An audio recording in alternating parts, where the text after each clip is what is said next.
हर हर महादेव। दूसरा अध्याय महात्म का सावन मास का धर्म पालन। भगवान शंकर सनत कुमार जी से बोले, हे ब्रह्मपुत्र, आप नम्र हैं, आप श्रद्धालु हैं, समझ 12 गुणों से युक्त श्रोता हैं। आपने श्रावण मास के बारे में जो पूछा है तथा जो पूछने से रह गया है वह सब मैं तुम्हें विस्तार पूर्वक बताता हूँ। आपके पिता ब्रह्मा बहुत उद्दंड थे, इसीलिए उन्हें अपना 5वां सिर गंवाना पड़ा। वे मत्सरता को छोड़ मेरी शरण में आई। मैं जो कुछ बताने जा रहा हूँ उसे एकाग्र चित्र होकर सुनो। श्रावण मास में नियमों का पालन कर व्रत रख कर सायंकाल को 4 बजे भोजन करना चाहिए। 1 मास तक रुद्राभिषेक करना चाहिए। अपनी प्रिय किसी एक वस्तु का त्याग करें। पुष्प, फल, धान्य, तुलसी की मंजरी युक्त पत्ती और बेल पत्रों से मेरी लक्ष्य पूजा करें। कोटिलिंग पूजन करें। ब्राह्मणों को प्रेम पूर्वक भोजन कराएं। नियम का पालन करें। मुझे पंचामृत से अभिषेक अति प्रिय है, अतः उसे भी करें। इस मास में किया जाने वाला कृत्य अनंत फल देने वाला है। इस मास में भूमि पर शयन करना चाहिए। ब्रह्मचर्य का पालन करना चाहिए। सत्य बोलना चाहिए। पत्तल में भोजन करें। प्रातःकाल स्नान ध्यान करें। इंद्रियों को वश में रखना चाहिए। एकाग्र मन से प्रतिदिन मेरी पूजा करें। इस महीने में मंत्रों का पूर्व श्रवण भी उत्तम सिद्धि देने वाला है। गायत्री मंत्र और ओम नमः शिवाय का जाप करें। श्री सूक्त का जाप और भी अधिक फलदायक है। गृह यज्ञ, कोटि होम, लक्ष्य होम तथा आयुत होम करने पर सद्य फलता है और मनवांछित फल प्राप्त होता है। जो प्राणी इस महीने में एक दिन भी व्रत को छोड़ देता है वह परले तक घोर नरक में जाता है। मुझे श्रावण मास से अधिक और कोई भी मास प्रिय नहीं है। यह मास फलदायक है तथा निष्काम भाव से किए गए कर्म के फलस्वरूप मोक्ष प्रदान करने वाला है। हे सनत कुमार, इस मास में करने योग्य जो धर्म कहे गए हैं उन्हें ध्यानपूर्वक सुनो। रविवार को सूर्य का व्रत करना चाहिए। सोमवार का दिन मेरी पूजा का दिन है। श्रावण मास के प्रथम सोमवार से प्रारंभ करके 3.5 मास तक अर्थात कार्तिक मास के अमावस्या तक होने वाले संपूर्ण कामना का अर्थ सिद्धि प्रदाता रोटक नामक व्रत कहलाता है। मंगलवार के दिन मंगला गौरी का व्रत रखना चाहिए। बुधवार को बुध का व्रत, बृहस्पतिवार को गुरुदेव का व्रत, शुक्रवार को जीवंतिका देवी का व्रत कर रखते हैं। शनिवार को हनुमान तथा नरसिंह का व्रत रखा जाता है। अब मैं तुम्हें तिथियों के अनुसार होने वाले व्रतों को बताता हूँ। श्रावण मास की शुक्ल पक्ष की द्वितीय तिथि को औदुंबर नाम का व्रत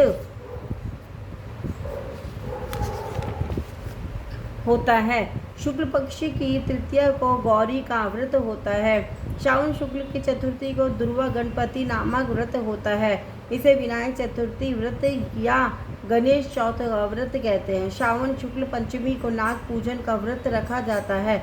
श्रावण शुक्ल षष्ठी के दिन सुबोधन व्रत रखा जाता है। श्रावण शुक्ल सप्तमी को शीतला देवी का व्रत रखा जाता है। अष्टमी और चतुर्दशी तिथि में देवी का पवित्रारोपण करना चाहिए। श्रावण मास की कृष्ण तथा शुक्ल पक्ष की नवमी को नक्त व्रत कर का विधान है। शुक्ल पक्ष दशमी को आशा नामक व्रत किया जाता है। कोई मनुष्य श्रावण मास की दोनों पक्षों की एकादशी को आशा व्रत रखते हैं।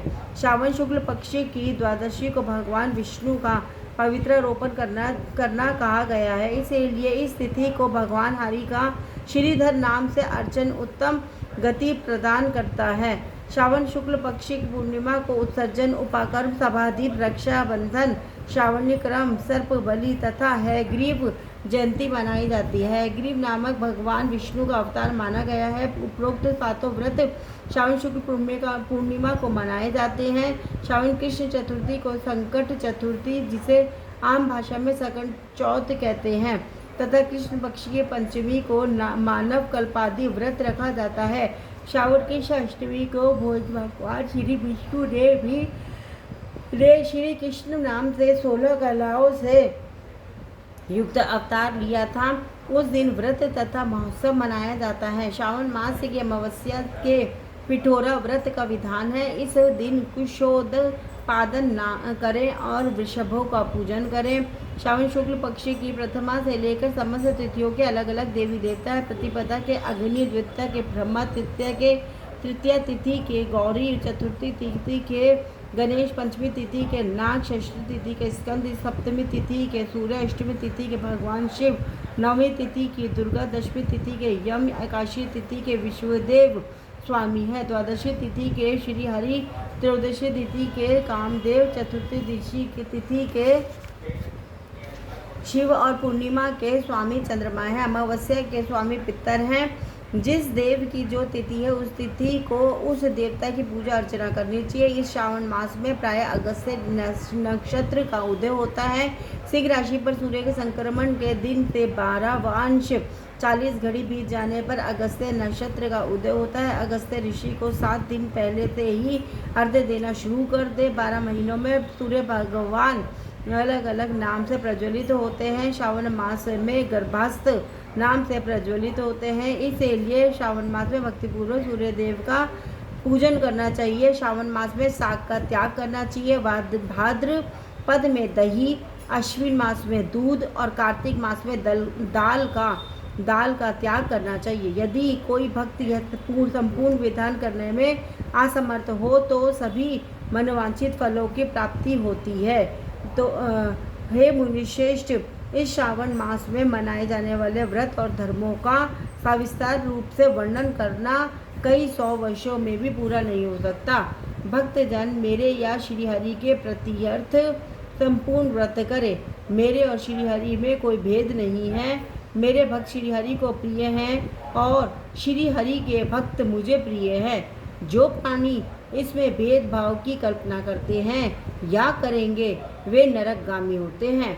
हे सनत कुमार, आप श्रावण मास में धर्म पालन करें। हर हर महादेव। ओमकारेश्वर ज्योतिर्लिंग महादेव की जय। गौरी शंकर भगवान की जय। नमः पार्वती पते हर हर महादेव।